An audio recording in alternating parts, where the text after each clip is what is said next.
మీరే నాన్నా అని చెబుతాడనుకున్నాడు. కాని కొడుకిలా అన్నాడు, నేనే ఈ ప్రపంచంలో శక్తివంతుడిని. తండ్రికి లోపల బాధవేసింది, కాని బయటకు చూపలేదు.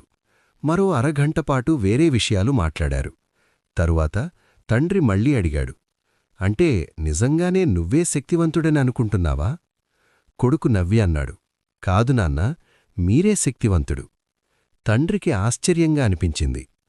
అయితే 30 నిమిషాల క్రితం నువ్వు నువ్వేనని అన్నావే అనడిగాడు. కొడుకు గర్వంగా తలను పైకెత్తి అన్నాడు, అవున్నాన్నా, అప్పుడలా అన్నాను, ఎందుకంటే మీ చేతులు నా భుజాలపై ఉన్నాయి. తండ్రి కళ్లల్లో నీళ్లు చేరాయి. అతన్ని కౌగిలించుకుని అన్నాడు, నువ్వే నా బలంరా, నా బిడ్డా. విన్నందుకు ధన్యవాదాలు.